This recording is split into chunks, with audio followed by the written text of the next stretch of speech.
Okay, this is Rhett with the Awesome Science Show, and I also have Bryan here, and we're going to talk. Oh, there he is. And we're going to talk about science. Okay, Bryan, you start off. Go. Okay, I'm at a loss. I just don't know. What do you want to talk about Okay, today? let me help you here. Are there any stories in the news that have to do with science that you'd like to talk I about? don't watch the news lately. It's too upsetting to my delicate sensibilities. Okay, do you have any questions about science that you'd like to explain? Maybe we could talk about that. Is there anything in science that you think, hey, this is cool? We probably should have thought this better before we hit on the air. No, we're Yeah. good. We're good. How about this? I know you like to talk about black holes. I Let's love talk about black holes. What would you like to talk about black holes? I have a feeling I know what you would like to talk about black holes. The fact that are black holes really black?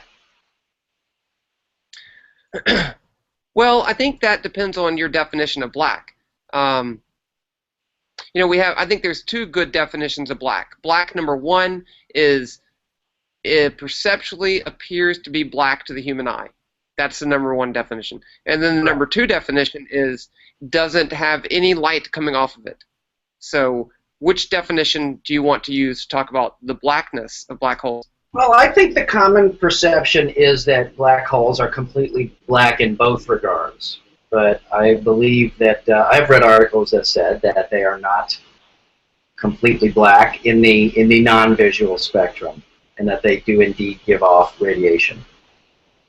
What kind of radiation do they give off? Among other things, X-rays. Are those? Could you describe those X-rays in any way? Well, they're very short wavelength, and they're generally superheated X-rays. Okay, you can't have superheated X-rays. Period. Okay, that's a different topic. What is temperature? But there's no such thing as a superheated X-ray. Uh-huh. And why is that, Professor Rhett? Well, when you say superheated, that means temperature, right? Correct. So what is temperature?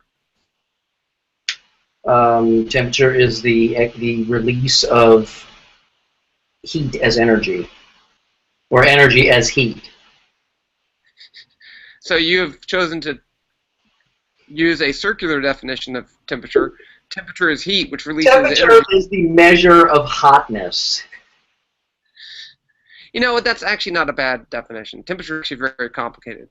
I mean, really, I think the best definition is if I take these two things and they're in contact, and I leave them in contact, they end up with the same temperature.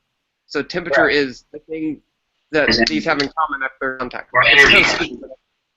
Yeah. So you've chosen to use a circular definition of temperature. Temperature is heat, which releases Temperature energy. is the measure of hotness.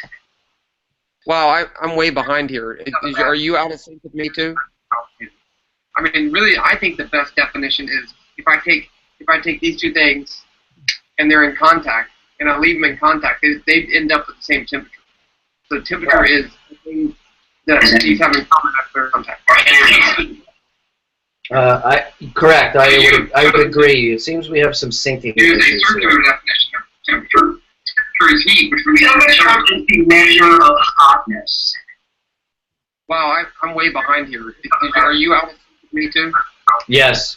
I mean, really, okay, we're gonna end because we're still out of sync, and maybe we'll do another one, but we can pick up a conversation later. It's just gonna get worse. So, peace out. All right. We'll do that.